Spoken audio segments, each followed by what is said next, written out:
오늘 본문 이야기를 압축하면요, 베드로가 초대교회 성도들에게 변화를 설득하는 장면입니다. 그 베드로의 설득을 통해서 우리의 삶과 공동체의 변화를 위해서 또 새로운 장이 열리기 위해서 어떻게 해야 되는지를 자세하게 보여주고 있습니다. 저는 두 가지 정도 우리 공동체도 변화를 위해서 또 하나님이 주시는 메시지를 듣기 원합니다. 첫 번째로 한번 따라합시다. 나의 제한된 경험으로 하나님의 일하심을 막지 맙시다.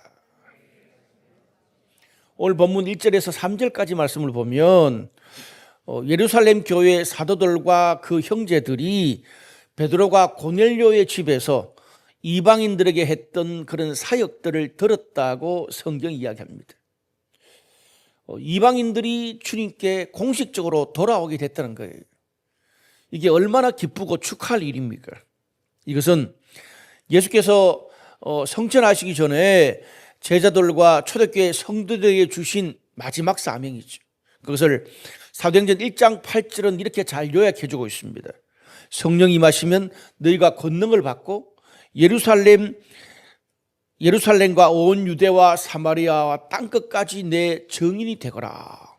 그 말씀이 그들의 눈앞에 실제적으로 이루어지는 새로운 시대의 시작을 알리는 너무나 중요한 사건입니다. 그런데 성경을 보니까 축하해 주기는커녕 거기 일부 사람들이 베드로가 이방인들의 집에서 먹고 함께 거했다고 베드로를 비난하기 시작했습니다. 1000년 이상 이어져 왔던 유대인의 정결의식을 초대교회를 대표하는 목회자가 그것을 어겼다는 거죠. 맹렬한 비난이었을 거예요.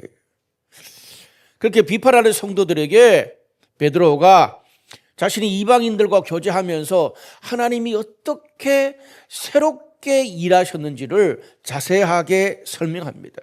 그러면서 그들의 편협한 생각을 교정해 줍니다. 결론적인 말씀인 17절에 이런 말씀이 있습니다. 베드로가 한 말이에요. 하나님이 우리가 예수 그리스도를 믿을 때에 주신 것과 같은 선물을 그들에게도 주셨나니 내가 누구이기에 하나님을 능히 맡겠느냐 하더라. 다시요. 내가 누구이기에 하나님을 능히 맡겠느냐. 하나님이 우리 가운데 일하신 것처럼 똑같이 저들 이방인들에게도 동일하게 역사하셨는데 우리가 뭐길래 하나님의 일하심을 막을 수 있겠냐. 그렇게 얘기하는 거예요.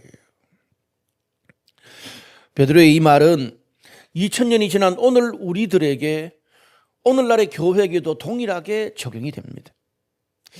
오늘 베드로가 이방인을 만나서 고넬료가 주님께 돌아온 이 사건, 복음이 유대 땅을 넘어서 땅끝까지 전파되는 정말 역사적인 새로운 장을 여는 그런 순간인데 그것을 막아선 사람들이 불신자들이나 교회를 핍박했던 사람들이 아니었습니다. 오히려 오늘 성경에 보니까 예루살렘 교회의 핵심적인 리더십들과 할례를 받은 할례자들, 아주 신앙이 특심한 종교적인 열심과 확신이 특심한 사람들이 반대를 했어요.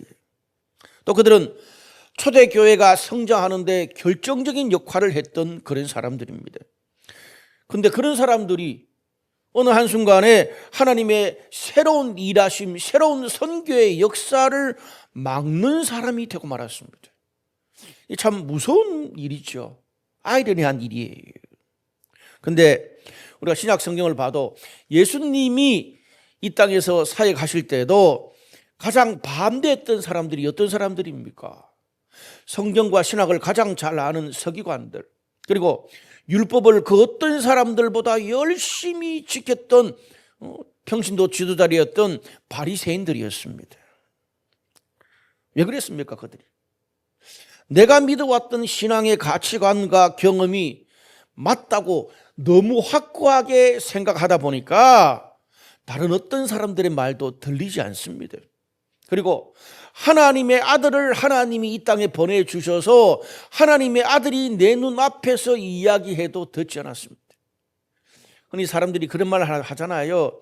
하나님이 내 눈앞에서 보여주시면 믿겠다. 아니에요. 하나님이 하나님의 아들을 눈앞에 보여주셔도 그들이 받아들이지 않았습니다.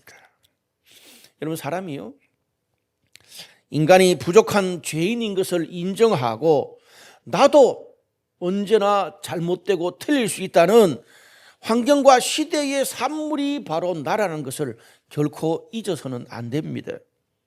이게 안 되는 순간 우리는 제한된 내 신앙의 경험, 내 인생의 경험으로 다른 사람을 판단하고 어떻게 하나님의 일하심을 맡게 됩니다.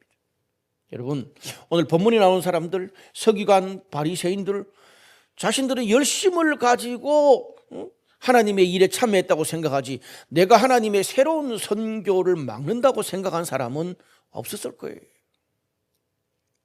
자, 그러면 그들이 그렇게 생각하게 됐던 잘못된 그 편견을 한번 더 파고 들어가 봅시다.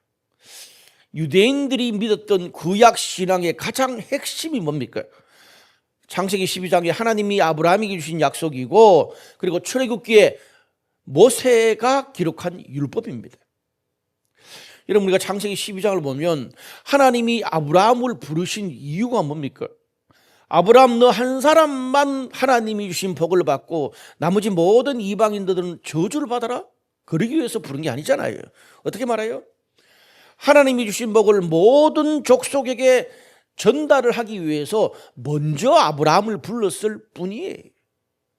또 모세의 율법도 당시 가나안 땅에 사는 그런 여러 민족들과 또 다른 이방 민족들이 그들의 삶을 보니까 입에 담기도 힘들 정도로 엄란하고 방탕한 삶을 살았습니다.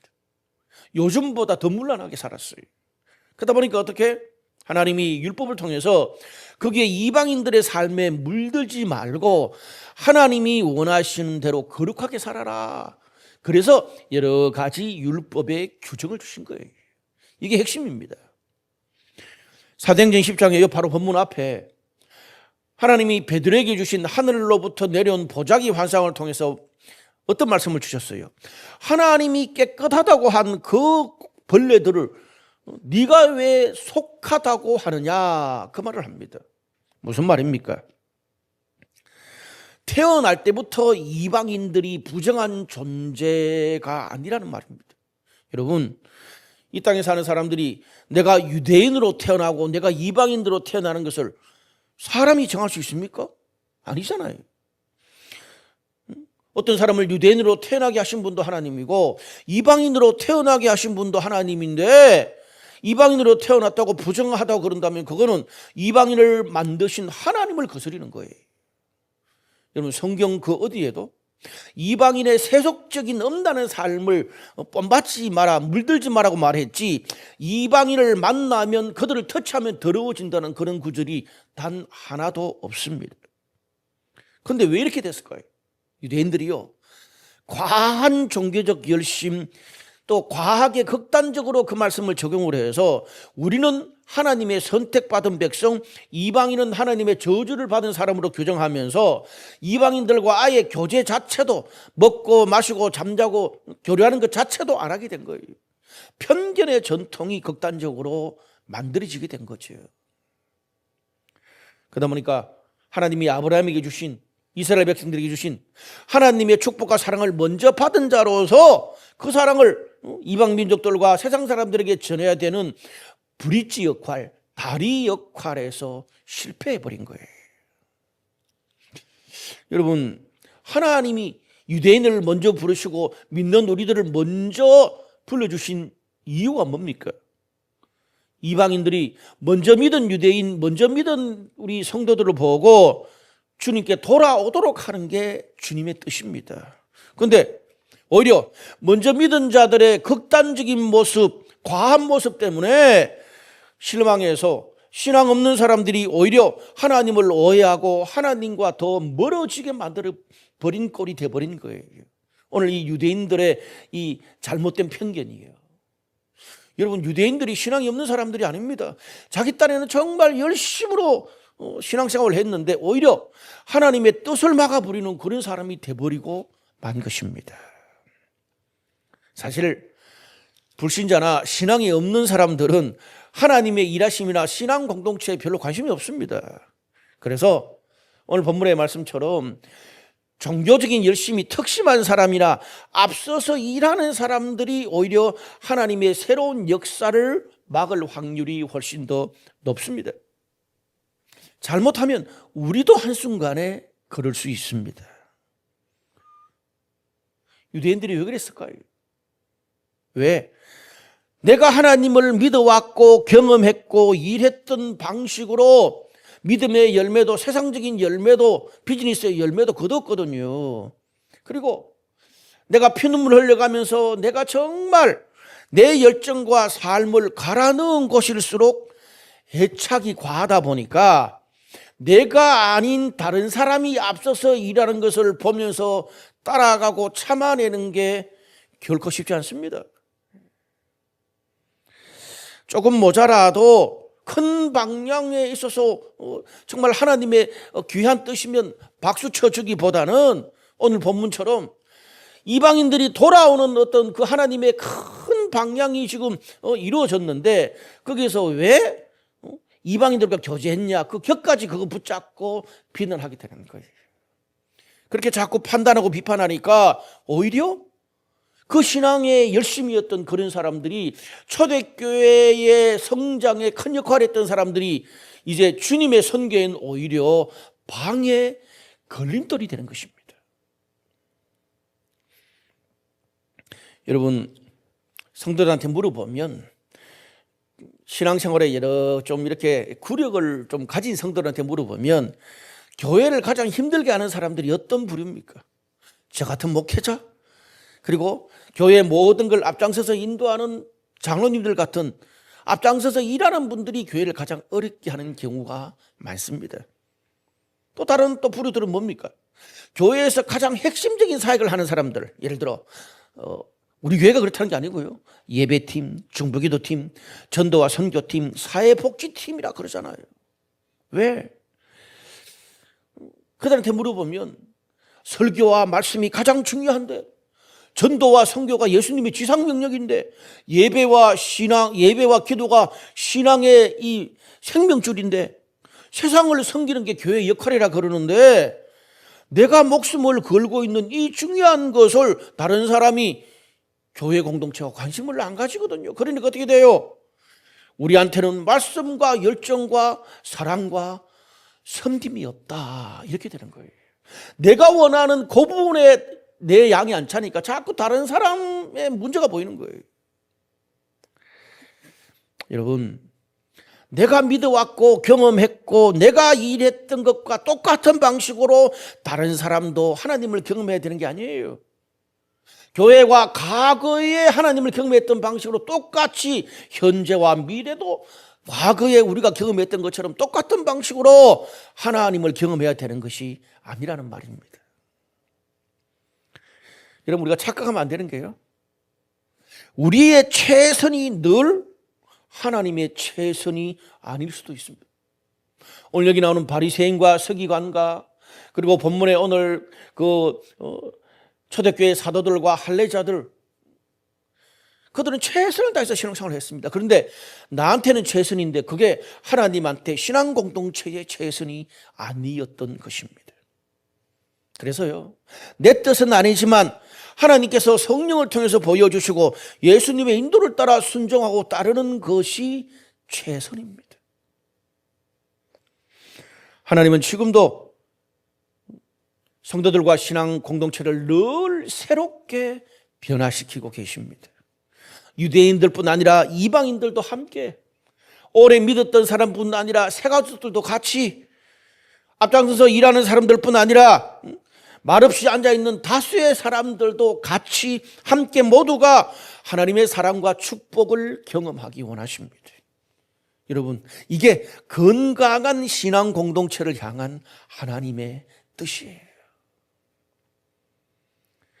그런데 우리 흔히 이런 말 하잖아요. 특별하게 성공하고 뭔가를 많이 이뤄낸 사람일수록, 또 고생해서 자수성가한 사람일수록 자신의 고집을 꺾기 힘들다 그럽니다. 왜 자신의 고집을 꺾기 힘들까요? 내가 정말 최선을 다해서 열심히 했던 그 방식으로 내가 그거를 힘든 중에 이뤄냈거든. 그러다 보니까 자신의 판단과 자신의 경험, 자신의 방식을 절대화해가지고 자꾸 환경이 다른 사람들한테 자꾸 강요를 합니다. 여러분, 이게 좀 과하면 편견이 되고 꼰대의 방식이 되는 것입니다. 저는 꼰대가 나이의 문제라고 생각하지 않습니다. 젊은 꼰대도 더 많습니다. 나한테 성과를 냈고 나한테 신앙의 목표가 되고 나한테 인생의 목표가 되었다고 자라온 환경과 세대가 시대가 다른 그런 사람들에게 똑같이 동일한 패턴으로 통할 거라고 생각해서는 안 됩니다. 진리가 아닌 이상 그것을 참고해야 될 또 하나의 방향이나 방법일 뿐이지 그것은 절대적인 게 아니라는 말입니다. 근데 우리 어떻습니까? 나한테 맞는 합당한 가치관과 경험을 자꾸 진리라고 이야기합니다. 진리는 예수님과 하나님 말씀밖에 없습니다. 내가 좋아하는 말씀을 진리라 그러면 안 돼요. 여러분, 이게 안 되면 나도 어느 순간 하나님이 일하시는 걸 나는 최선을 다하고 열심히 했는데 하나님의 일하심을 막는 사람이 될 수 있습니다. 그래서 오늘 성경에 뭐라 그럽니까? 누가 하나님의 일하심을 능히 막을 수 있겠느냐. 두 번째로 따라합시다. 변화된 환경은 하나님의 뜻을 이루는 새로운 장이 될 수 있다. 오늘 비판하는 성도들을 향해서 베드로가 설득하는 논리는 세 가지입니다.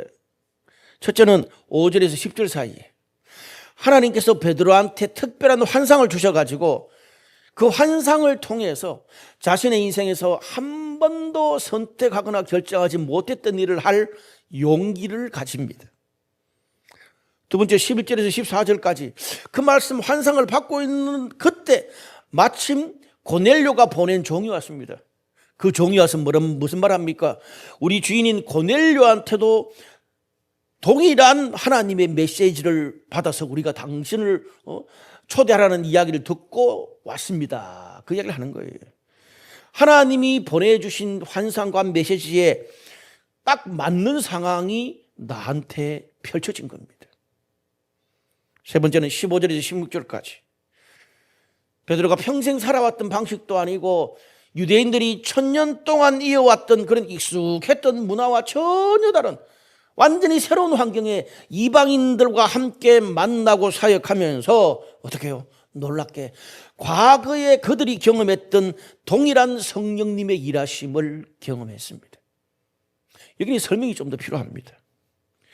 여러분, 사도행전 2장에 보면 오순절에 초대교회에 성령이 임하실 때에 어떤 패턴으로 임했습니까? 패턴이 중요합니다. 유대인들 120명들이 함께 합심 기도할 때 성령이 임했습니다. 그런데 우리 사도행전 10장에는 어떻습니까? 소수의 이방인들, 고넬료의 가정과 그 주변 소수의 이방인들이 있었고 베드로가 안수할 때 성령을 받았어요. 유대인들이 아니라 이방인들, 합심 기도가 아니라 베드로가 안수할 때 받았어요. 무슨 말입니까? 오순절에 마가의 다락방과 고넬료의 집에 있었던 사람들이 다르고 방법은 좀 달라도 성령을 경험한 것은 그 본질은 똑같다는 말입니다. 하나님이 주시는 확실한 그런 하나님의 뜻에 대한 분명한 메시지, 환경의 인도, 동일한 성령의 역사를 증거로 제시하면서 베드로가 설득하자 비판했던 성도들이 하나님이 일하시고 있는 것이라는 걸 인정하고 받아들이게 됐습니다. 성경 그래서 어떻게 말하느냐? 그들이 잠잠하더라 그랬어요. 근데 오늘 우리가 주목해야 될 것은 베드로와 초대교회 성도들이 한 번도 경험해보지 못한, 맞닥뜨리지 못한 이런 환경에서 하나님의 전혀 새로운 인도와 역사를 경험하게 된 발단이 뭐냐는 겁니다. 초대교회가요, 우리가 사도행전 그 앞부분에 나오는 초대교회 하루에 3000명이 주님께 돌아가고 성도들이 기도했을 때 막 기적이 일어나고 병자들이 낫고 소그룹이 너무나 역동적일 때 이런 새로운 모델, 하나님의 새로운 인도가 나타난 것이 아니었습니다. 여러분, 모든 게 잘 될 때는 원래 해오던 대로 그대로 쭉 가면 됩니다. 근데 로마의 박해로 성도들이 흩어지고 교회가 큰 어려움을 당하자 하나님께서 어떻게 해요? 새로운 인도하심으로 초대교회 성도들이 평생 한 번도 경험해보지 못한 환경을 용기를 가지고 이겨낼 수 있도록 새로운 비전, 새로운 능력, 새로운 모델을 제시해 주셨다는 겁니다.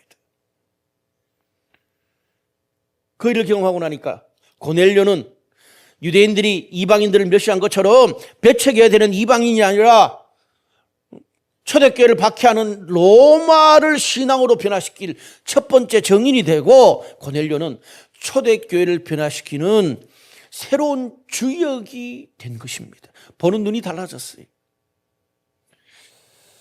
이렇게 되니까, 이런 일을 쭉 경험하고 나니까 어떻습니까? 그들이 로마의 박해로 있었던 자신의 어떤 주변에 또 신앙 공동체에 일어났던 일들이 해석이 안 됐어요. 혼란만 있었지. 근데 여기까지 딱 이 모든 일을 겪고 나니까 그들이 지금까지 당했던 모든 고난과 해결하기 힘든 복잡한 상황들이 오히려 하나님의 새로운 일하심을 경험하는 계기가 됐다는 거예요. 할렐루야죠. 여러분, 우리 주변을 보면 해결하기 힘든 부족함과 결핍에서 오히려 새로운 모델이 탄생하는 것을 흔히 봅니다. 요즘은 낮에 카페와 식당을 하고 저녁에는 술집과 와인바를 운영하는 그런 가게들이 꽤나 많습니다. 그런데 17년 전에, 벌써 17년이 됐네요. 17년 전에 제가 홍대 거리에 교회를 처음 개척할 때만 해도 한 가게가 이런 낮과 밤 전혀 다른 컨셉으로 하는 것들은 거의 없었습니다. 그때 홍대 거리가 워낙 월세가 높았어요. 그러다 보니까 잘 되는 몇몇 가게들 빼고는 대부분들이 한 가지 컨셉으로 월세를 내기도 빡빡했습니다. 그렇게 망하지 않으려고 해결책을 모색하다 보니까 이 가게 저 가게 계속 낮과 밤을 바꿔서 운영하는, 컨셉이 다르게 낮과 밤을 운영하는 가게들이 생기기 시작하더라고요. 저도 거기에서 이 공연장을 운영했으니까 사장들하고 좀 친해져서 물어봤더니 이 난국을 해결하기 위해서 그렇게 새로운 컨셉을 가지게 됐다는 거예요. 이게 퍼져서 수도권 전역으로 또 전국적으로 지금 퍼지게 된 거죠. 해결하기 힘든 그런 결핍을 바꿔내려고 하다 보니까 어쩔 수 없이 새로운 모델, 전혀 상상할 수 없는 새로운 모델을 만들게 된 것입니다. 지난주인가요? 3월 16일에 K-팝 데몬 헌터스가 아카데미상 장편 애니메이션과 주제가 이 두 부분에 있어서 최고 수상작이 됐습니다. 특별히 그 주제곡 골드는요, 무용에다가 판소리가 어우러진 그런 주제곡이라 그럽니다. 저도 자료를 찾아봤어요. K-컬처의 존재감을 전 세계 영화 팬들에게 알렸다고 평가를 하더라고요. 근데 K-팝 데몬 헌터스의 이 공동 연출자인 매기 강이라는 여성입니다. 이 여성 감독은 5살 때 부모님과 함께 캐나다로 이민을 갔어요. 이민자로서 이 아카데미 이 상을 수상하면서 감동적인 그런 수상 소감을 밝혔습니다. 이렇게 말했어요. 참 멋있는 말을 했어요. 이제 저와 닮은 분들이 주인공인 영화가 나오기까지 너무 오랜 시간이 걸려서 미안합니다. 이 상을 한국과 전 세계의 한국인에게 바칩니다. 또 그 주적인 골든을 부른 가수면서 공동 작사 작곡가인 또 여성이에요. 한국계 미국인 여성인 이재라는 그런 분은 또 수상 소감에서 이렇게 말했어요. 어린 시절 사람들이 K-팝을 좋아하는 나를 놀렸지만 지금은 모두가 우리의 노래를 부른다. 자랑스럽다. 참 멋진 말이죠. 저는 이것을 이렇게 좀 해석하고 싶어요. 한국인 이민자들이 소수잖아요. 소수인종이잖아요. 근데 주류 무대인 아카데미상을 그들이 한국인 이민자들이 주류 아카데미상을 수상할 수 있었다는 것은 그것을 한 번이라도 보여줬기 때문에 이제부터는 그게 불가능의 영역이 아니라 앞으로는 누구나 도전할 수 있는 새로운 장이 열린 거예요. 여러분, 새로운 모델, 누군가 처음 한번 해봤다, 작지만 그게 얼마나 새로운 모델이 영향력이 있는지 모릅니다. 어제 광화문에서 BTS 공연이 1시간 동안 있었습니다. 저도 넷플릭스를 설교 준비하면서 이건 봐야 되겠다 싶어가지고 이해도 잘 못했지만 그래도 끝까지 봤어요. 야외 무대다 보니까 이 음향이 문제더라고요. 그러나 어쨌든 간에 이 광화문에서 이렇게 그런 공연을 하는 게 전 세계로 송출됐다는 것은 의의가 있습니다. 물론 반대 의견도 많았어요. 거기에 동원된 여러 수많은 사람들은 뭐 때문에 그게 동원돼야 되냐? 왜 넷플릭스한테 그 전체 방영할 그걸 줬냐부터 시작해서. 그러나 여러분, 광화문 광장이 과거에는 조선시대 때는 왕의 거리였고 또 지금까지는 어떻게 민주화의 거리 또 정치의 거리였습니다. 근데 케이팝으로 문화의 거리라는 걸 전 세계에 또 한 번 알리는 중요한 전환이 저는 됐다고 봅니다. 근데요, 제가 왜 이 말을 하느냐? 제가 살았던 젊은 시절에, 제가 20, 30, 40대 젊은 시절에는 한국 가수가 빌보드 메인 차트에 진입하는 것 자체가 불가능한 것이라는 생각이 지배적이었습니다. 없었어요. 그만큼 한국의 음악과 세계의 음악이 차이가 났습니다. 그런데 어제 공연을 했던 BTS 그리고 또 그 멤버들 중에 몇 명은 한국 가수 최초로 빌보드 메인 차트 1위를 찍었습니다. 모델이 된 거죠. 이제부터는 누군가 도전할 수 있는 그런 용기를 주게 된 거예요. 새로운 장을 연 거예요. 여러분, 우리가 인생을 살다 보면 그게 좋든 힘들든 새로운 환경을 만나게 될 때가 꽤나 많습니다. 아니, 우리의 살아가는 미래는 늘 새로운 환경이에요. 한 번도 가보지 않은 미래니까. 그는 우리가 새롭게 부딪히는 이 환경들은 나에게 익숙하지도 않기 때문에 어떤 일이 날지 모르기 때문에 늘 버겁고 고통스러울 수밖에 없습니다. 그런데 한 번도 가보지 않은 새로운 환경일수록 오늘 베드로가 받은 하나님의 환상과 메시지가 우리들에게 필요합니다. 여러분, 유대인들이 1000년 동안 하지 않았던 그 일들을 결정하는 베드로가 어떻게 용기를 가졌겠습니까? 하나님의 환상, 하나님의 메시지를 통해서 용기를 얻게 된 것입니다. 우리에게도 그런 하나님의 메시지가 필요합니다. 우리 삶에, 우리의 신앙과 우리의 미래 여정에. 내가 반드시 너와 함께 하겠다. 네가 광야길을 가더라도 내가 새로운 길을 낼 것이다. 내가 너의 이름을 높여주겠다. 네가 엎어져도 무너지지 않고 내 오른손으로 너를 붙들겠다. 제가 원래 받은 말씀이에요. 이렇게 우리들에게 확신을 주는 하나님의 메시지, 강력한 메시지가 우리들한테 있어야 어떤 어려움에도 의심하거나 흔들리지 않고 나아갈 수 있습니다.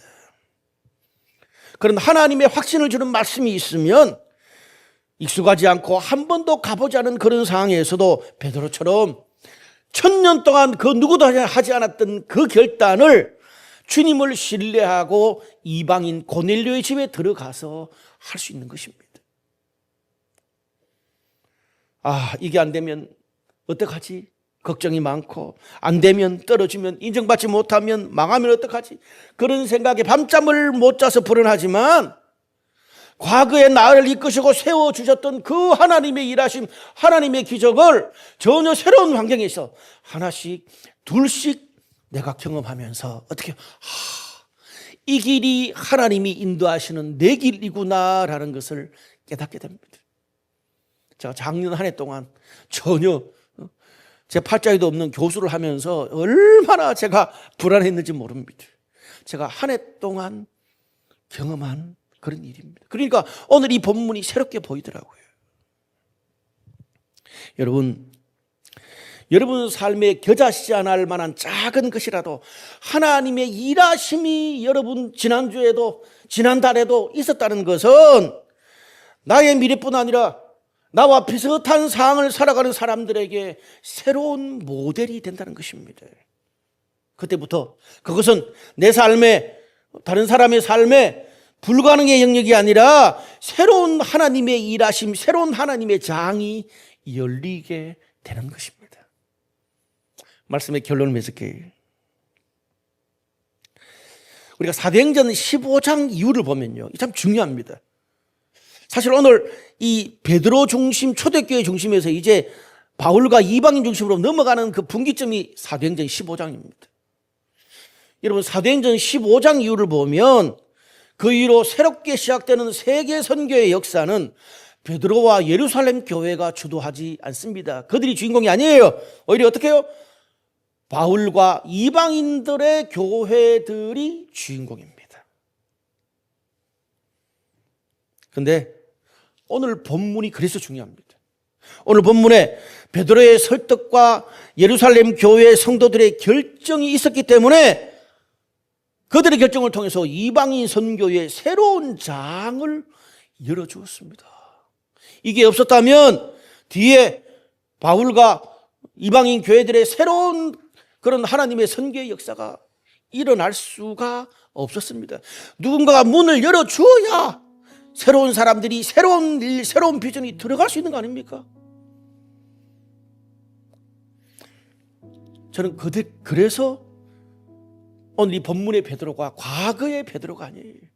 내가 모든 것을 다 주관하고 나를 따르라 그랬던 베드로가 오늘 이 본문에서 완전히 다른 사람이 됩니다. 다른 사람이 길을 열어주는 사람이 돼요. 사랑하는 여러분, 내가 새로운 변화를 일으키는 사람이 되지 못한다면 다른 사람들, 새로운 사람들이 변화를 주도할 수 있도록 새로운 장을 열어주면 되는 거 아닙니까? 그것도 안 된다면 그냥 함께 격려하고 따라가고 참여하는 사람이 되십시오. 가정도, 직장도, 교회도, 나라도 마찬가지입니다. 우리는 2026년을 접어들면서 은사와 긍휼로 함께 세워가는 교회라는 표어로 이 한 해를 보내고 있습니다. 온 교회가.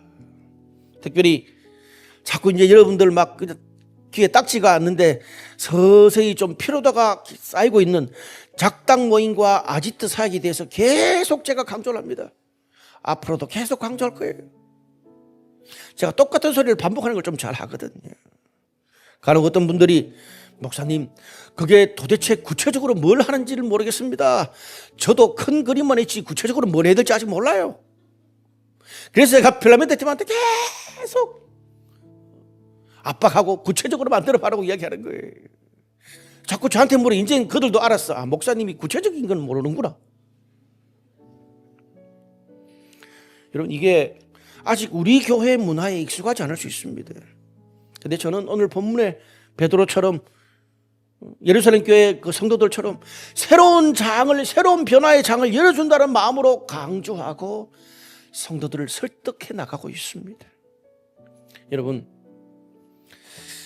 우리 교회에는요, 우리 교회뿐 아니라 교회 안에는 예배 사역, 셀 사역, 양육, 블루버드, 블루칩처럼 비가 오나 눈이 오나 해야 되는 신앙의 본질이기 때문에 해야 되는 그런 핵심 사역들이 있습니다. 그것은요, 교역자와 리더들처럼 앞장서서 인도하는 소수가 끌고 가야 합니다. 또 그렇게 우리는 잘 해왔습니다.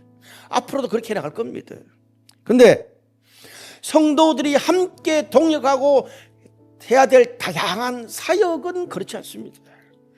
늘 주도하는 사람들만이 아니라 모든 성도들이 관심을 가지고 자발적으로 참여해야 계속 다양한 사역은 역동적으로 일어날 수 있습니다. 과거에는 작년까지만 해도 그랬죠. 우리 교회 안에서 정말 이 성도들 안에서 다양한 사역을 일으키기 위해서 달리기도 하고 먹방도 하고 별짓 다 했어요. 소수의 사람들이 정말 열심히 하고 광고도 많이 했습니다. 그러다가 지쳐서 쓰러지기도 했습니다. 그걸 본 제가 너무 안타까웠어요. 그래서 올해부터는 어떻게 담임 목사가 앞장서서 새로운 장을 열고 총알을 받아도 제가 받자. 그래서 은사로 함께 세워가는 교회를 강조하면서 작당 모임과 아지트 사역을 계속 강조해 온 겁니다. 감사한 것은 구체적으로 우리가 어떻게 될지 답은 나오지 않았지만 이미 몇 개의 작당 모임이 시작되고 있습니다. 성경 통독 모임, 우리 원래 6명이 우리 신청해서 1년 동안 하는 그 작당 모임 꾸준히 하고 있어요. 내년에 더 많은 그룹으로 확장되기를 기대합니다. 또 가정에 사람들을 초대하고 자기 또 생업체 사람들을 초대해서 아지트 모임을 하는 몇 건의 아지트 모임도 있었고요. 앞으로도 몇 개의 작당 모임, 아지트 모임이 있다는 이야기를 제가 듣고 있습니다. 얼마나 감사한지. 그런데 문제가 있어요. 작당 모임과 아지트 모임을 하고 싶은데 누구한테 가서 이야기해야 되죠? 모든 성도들이 소통할 수 있는 채널이 없습니다. 과거처럼 교회가 주도하고 막 목회자들이 광고하고 기득 형제가 강조해서 그렇게 사람을 모으는 방식은 구식이고 안 되더라고요. 관심 있는 소심을 하는 거예요. 여러분, 우리가 세상의 이 잘못된 습성을 배우거나 물들어서는 안 되지만 세상에서 앞서가는 좋은 것은 배워야 돼요. 여러분 오세요. 세상에는 어떻습니까? 작게는 맛집을 선택하는 거나 물건을 구입할 때도 모두가 자발적으로 참여하고 피드백하는 쌍방향 커뮤니케이션이 이미 대세가 됐습니다. 여러분 그렇게 하고 있잖아요. 근데 우리만 그냥 앞에서 특별하게 받은 것만 광고하는 전근대적인 방식을 써왔습니다. 요즘 보니까 대통령이 충청의 마음을 듣다, 전라 경상도의 마음을 듣다, 그걸 타운홀 미팅이라 그러더라고요. 제가 보면서 대통령도 지금 직접 현장에 가서 사람들의 이 마음을 듣고 함께 소통하는데 이분에서 교회가 바뀌어야 되겠구나. 그래서 작당 모임과 아지트 사역을 활성화하기 위해서 4월 중순 4월 19일부터 한 몇 주간 필라멘트 팀한테 제가 요청을 했어요. 좀 잘 준비해서 모든 성도들이 함께 소통하고 함께 새로운 장을 만들 수 있는 채널과 사역들을 구체화시켜 달라고. 저는 이후에도